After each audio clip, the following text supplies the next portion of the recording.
Hello and welcome to Elvenhome, and to this edition, which focuses very much on the graveyard and the revamping of the graveyard. As I promised in the last video, and I shall say shortly, I waited until I'd had a few comments back before I decided what it was I was going to do with the graveyard. And it's taken me a bit longer than I expected for reasons that will become clear as we go through the video. So let's go back about 3.5 weeks now to when I turned my attention to what I was going to do with the graveyard. As I promised in the last video, I haven't, well, not really, started work yet on doing the work up here, because I was giving time for people to comment on my last video, and it's now the Wednesday following my video, and usually by then the majority of people who are going to comment have done so. So I feel I've kept faith with you all by not rushing ahead until I'd seen what people had to say. I'm really grateful to everybody that commented. Thank you so much. I say all the time that YouTube is a wonderful way of getting ideas and thinking about things that you might not have thought for yourself. There was a consensus of opinion, and I'll talk a little bit about the vicarage in just a moment, but it's mainly about the graveyard, this section. There was a consensus of opinion that the graveyard was a bit too spaced. Now, if you go back 7 years to when I built this graveyard, is it 7 years? Yes, it is 7 years. Well, not quite. The end of 2017, early 2018 is when the graveyard was built.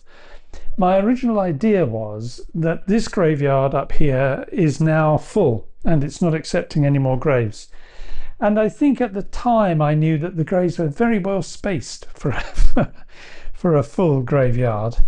But that was the general tenor of the comments that came back, that they were too far spaced and it all needed to be a lot fuller, really. So I have ordered other various gravestones, and a bit later on I will show you what I've ordered, possibly after I've painted them, because they're all a lot of them are very grey, and I'm not sure how much detail you'd see on them just in their grey state.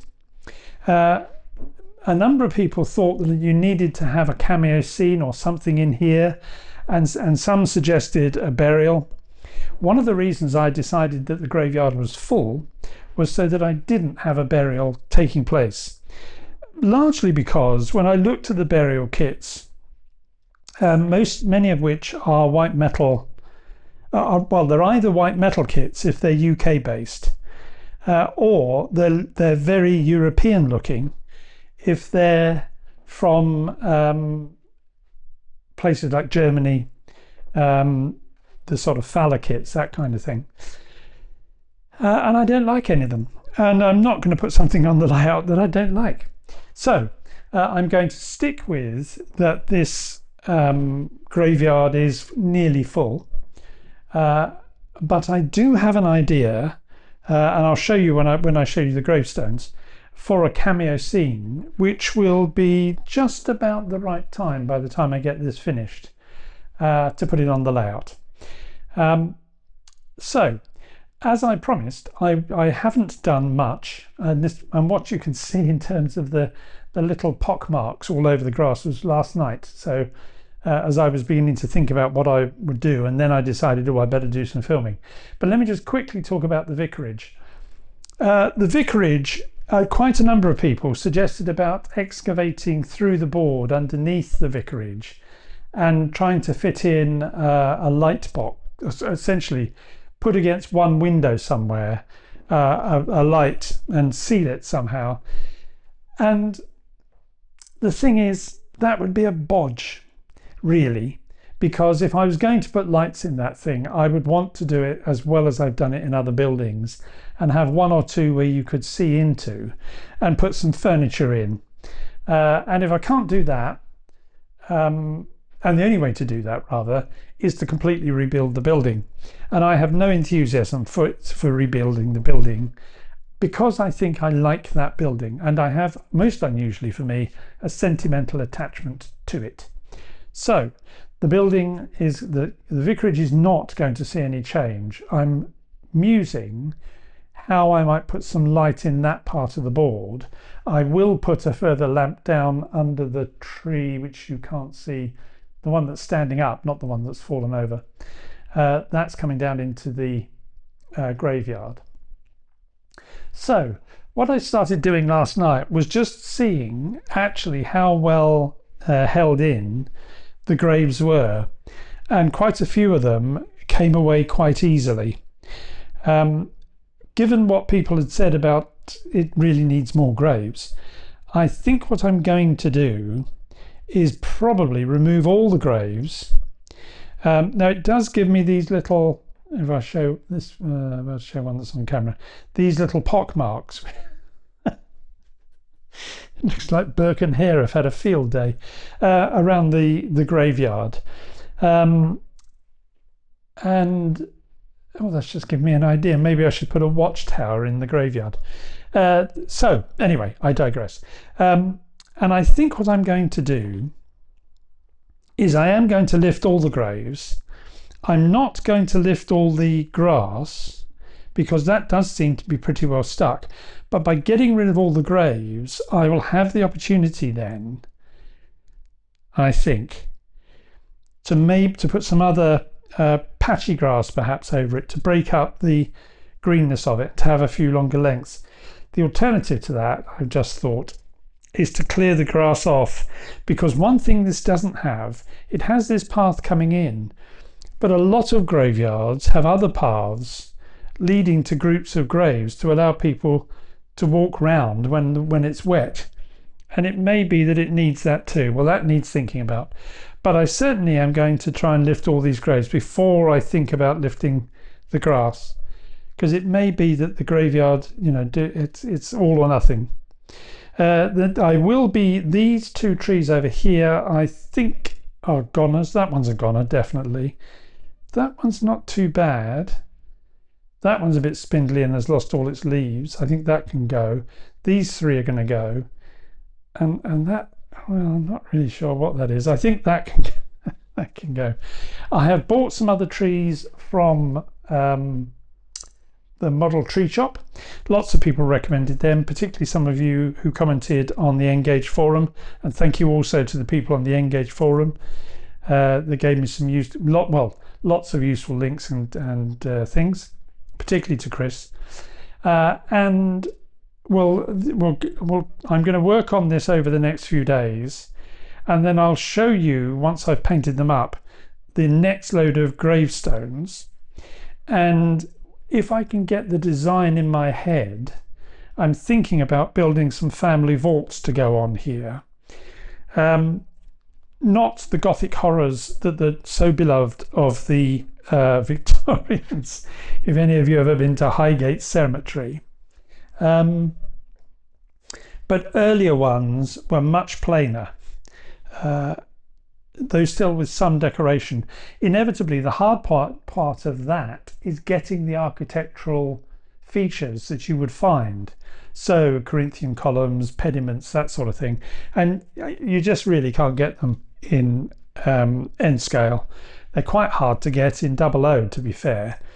So I'll have to try and work around that somehow and see what I can create without, and see what I can create in plasticard or using strip styrene. I've got a vague idea in my head, and also the idea for a cameo scene for the graveyard. So with that, I will go away now and start doing some work here, and I think the more I think about it, I think the grass is all going to come up, but I'm not sure.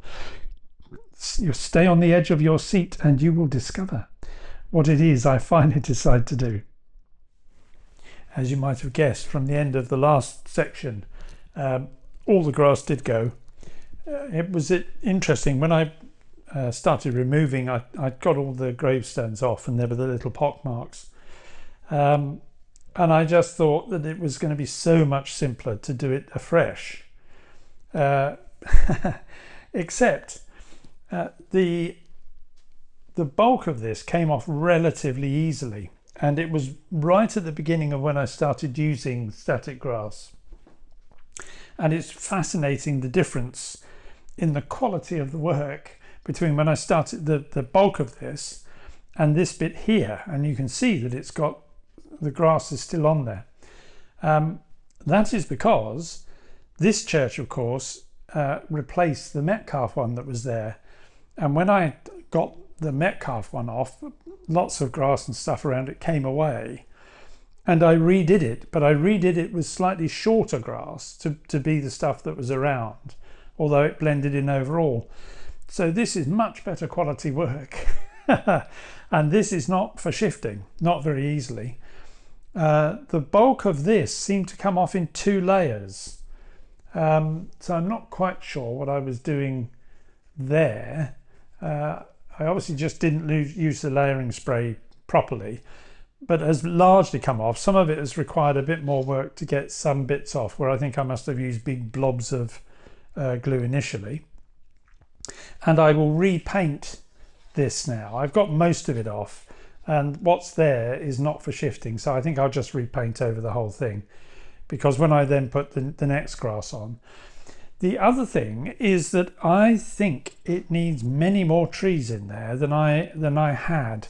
I took a wander around the churchyard of St Cuthbert's Church, which is in Edinburgh, and I walk through there most mornings on my morning walk, and I was amazed just how many trees there were. And remembering other churchyards I've been round, I shouldn't be amazed, because of course these churchyards are there for a very long time. Trees will self-seed and just grow, and they, you know, especially if it's a very old church. So I've got quite a few. I got some new ones, but I'll get a few more. And I've now ordered all the various gravestones. I think I'm probably going to treble the number of gravestones that were in the graveyard.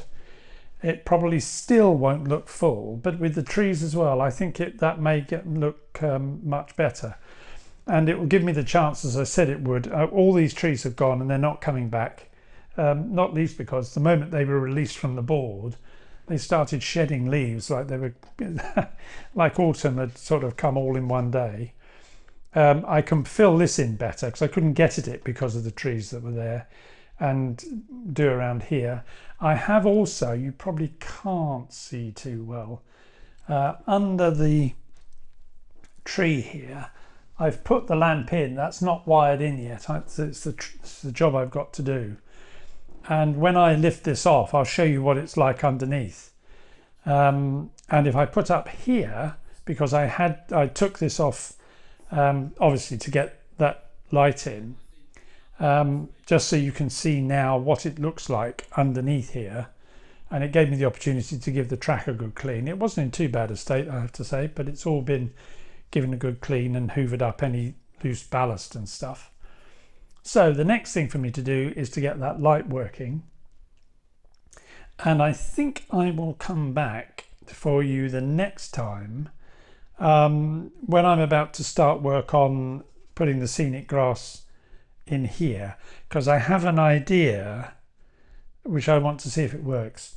The model tree shop trees come with plastic bases that are shaped in the form of tree roots, and it seemed to me that it might be an idea if I could stick the tree roots down with some of the Woodland Scenics earth up just around the bases, and then do the grass, so that you actually make them look like the trees are coming out of the ground, rather than, as I've tended to do, take the base off, drill a hole and stick the tree into it. So I'm going to give that a go, and we'll see whether it works. I'll try it in one area, I think, first, just to see if I'm happy with it before I march on and do the rest. Right, so I'll see you in a bit. I'm actually recording this section after the section that comes next, I think, when I get to put the video together, because it has taken me ages to paint my all my gravestones, and these ones, which are from P and D Marsh models, only arrived the previous weekend. This is now the Wednesday before the video is released, and we were away over the weekend. So yesterday's work was getting these. These are white metal kits, and they've been primed and then painted with a grey-green colour from Vallejo, which is a bit like the stone grey that I've used before, but this one has more of a green tint in it. And the thing for me to do today is to put a green wash that I've bought, which is also from Vallejo, which works very well. So these 60 are this week's work, and if I now pan out a bit, you can see the devastation that is across my desk of the other gravestones that have been painted up. These ones have had the same painting done to them, but then they've had that green wash put on, which I think has come out rather well. And I was pretty liberal with the wash, and in some places it's there was blobs of it, and which means that it all looks as though things have been weathering over time. Some of the slabs I've done in a gunmetal grey. I'm not sure with some of these fenders whether I will put some, if I've got anything that's fine enough, like fine sand in there. The problem is the sand's the wrong colour, but I'll see. I may just put a headstone above them and let grass grow. These ones here were in the graveyard before, and I can't for the life of me remember where I got this kit from, so I can't tell you what those are. These ones are all the gravestones that were in there before, which I made from stripped styrene. Once I'd completed these and I took a look at them compared to these, which were all a very dark green, my heart sank, but I knew I just had to repaint them all, which is why it took me a long time, because some of these are very small. So I'm coming towards the end of painting. The little diorama that I think I've already mentioned, and I think I mention again in the next section, but you're going to know about it, are these, which is a kit. I'll put all the links to the kits on in the description to the video, so don't worry. These are Commonwealth War Commission gravestones, and what I'm going to do in a part of the cemetery is put in these 20 gravestones. And rather handily, in a different kit, this cross arrived, and I thought that the 20 things in one corner with that cross sitting there would look rather good.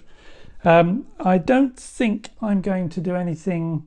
I've had a good look at a large number of the gravestones that are in various cemeteries around the United Kingdom, particularly in cemeteries that are near bases of one kind or another from World War I and II. And it's a bit of a mixed bag. If you've been to any of the cemeteries in Europe, there's a very particular way they lay things out with the stone along earth strips, which usually have some plants in them. In other graveyards, the stones are just sitting in grass. They don't have a separate arrangement.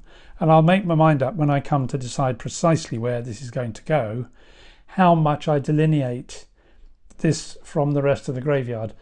Very few, from what I can see, have a kind of special bit of the graveyard, which I can understand because it is, they're all dead people, but they do have that difference of having Commonwealth war graves. So that's where I've got to on all of these. We'll now go back in time, I think, and actually no, I know what we'll do. We'll go on and I'll just do a quick section on my plans for the underground layout, because I think I've resolved in my mind that it's not going to go under Elvenhome but to one side of it, but I'll talk about that in just a minute.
I should say, in case you're thinking that you're looking at an outtake, this is deliberate. The reason I'm showing you this is because I promised, these are all about sequence now, but that I would talk a little bit about the new layout, the underground layout, which, as you know, is not part of Elvenhome, nor will it become part of Elvenhome. I don't want it to be part of Elvenhome. Not least because it doesn't make sense. It's an underground layout, so it's in London, and Elvenhome most assuredly is not. I started thinking a bit about what I would, given that I was going to cover over the layout, so that the only bit you can see is the underground station, that it was a bit of a shame that I wasn't able to model a bit more of the station. And that got me thinking that actually it really would be quite nice if I could model the street scene above the underground station. And that got me thinking a bit more that if I was going to be doing that, I really didn't want to be doing that underneath the existing layout. That just wouldn't make sense. So, as ever, my darling wife has come up with a solution, which is to use the space you're now looking at. If I just pan a bit here, it's hard to get the distance, but I will be able to put a baseboard in that's 36, well, that's probably going to have to be metric, 900 millimeters deep, which is the same as the baseboards for Elvenhome, though it'll have to sit a bit forward because there's a radiator in the corner, and about 1200 long, which again is about the same size as one of the longer baseboards on which Elvenhome is built. This drawer cabinet we really don't need, so at some point early in the new year that will go, and the layout will therefore sit here with two layers essentially, one of which is going to be the half dog bone layout for for the underground, and that's not changing. I'm pretty certain about that. But the thing that I wouldn't have enough opportunity to do is modelling, which is the thing of railway modelling I particularly enjoy. So I'm now starting to think about a street scene that will sit on top, which really will be quite a bit of space. So that should be fun, doing that, and thinking when I'm going to position it. I think the version of the underground train of the 1938 stock that I've got coming is the one from its inception, its introduction in 1938, until I think the late 50s. So that gives me quite a wide span to decide what period do I want to set the top level in. Probably not wartime. I don't think that's the right time. But it will give me quite a lot of opportunity to put buildings and things in there and have a look at what's around and what I may need to build, because although there's a lot of low relief buildings that are out there, petite properties none the least, there's not so many that are full 360-degree models, or that those there are quite expensive because a lot of them are 3D printed stuff. And anyway, I like scratch building, and it'd be quite nice to do a bit of more scratch building. So I'll start thinking a bit about what I'm going to have sitting up on the top of the layout. As you're looking at my printer, the trees that you see on there are the ones that are all going to go into the graveyard. And on the left, in the black box, rather fittingly, are all the gravestones, which you saw some of earlier. There's in total, including the ones that I've repainted that were in there before, there's going to be about 254 or 5 gravestones in the graveyard. And whilst I'm talking about that, I took a picture, which I'll put up here, of the gravestones as they've been completed. And if I move you round and down, first of all, you will see that the graveyard itself now, I decided I was going to replace the hedging that went round the corner here, which was the smaller version. Can you see my finger? No, you can't. The smaller version of this, which is Javis hedging. But let me just do that. I ripped out the old stuff and I was going to put some new in, and I thought, well, actually, that's a bit boring. So I had great fun yesterday, 2 days ago actually, so it's taken a while for the glue to dry, using underbrush and lump foliage with my usual technique of mixing up colours and putting it into a ball, stick it in some glue and see what it does and leave it alone.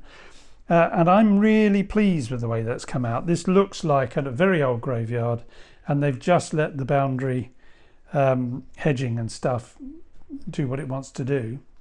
You will see one root sitting there. I will position all the trees on. I've already done it once and took a picture of that, and I'll reposition them, make sure I'm happy that it looks right. And then I can stick down all these roots and then fill in around them with some with some Woodland Scenics earth. I've already done it to these trees, and I can't see that. Hold on, I've done this before. I better re-record this because I spoke for hours about what was going on up here and realised you couldn't see a thing. These two trees have had that done. I've used the root to take out the static grass that's underneath them, put them on, and put the earth in, and it seems to have worked okay.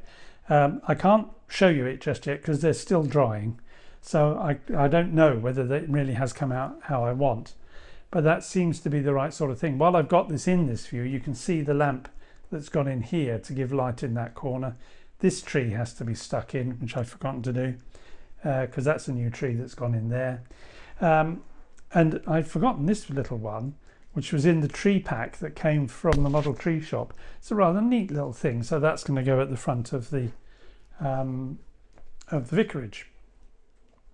So that pretty much, if I go down here, so the next thing will be to get all the roots sorted and probably make sure I can position the gravestones around them. The Commonwealth War graves, I think I'm going to cluster into this corner. I think that's where I'm going to put them, and we'll see how I fit the other things in. So that pretty much brings the video to an end. You did get a bit of a running session, though it was with the same locomotives as I'd used last time, because time has got away from me. If you do have any comments, please let me have your comments. They're always really useful. If you have liked the video, please do give it a thumbs up. That's always very welcome. And if you haven't subscribed, please do, because as you can tell, there's quite a lot now that is going to be going on for Elvenhome for a little while, even though Elvenhome 2 is going to be set in a wholly different part of the United Kingdom from Elvenhome 1. So until I speak to you again in about 4 weeks' time, that's bye-bye from me. Bye-bye.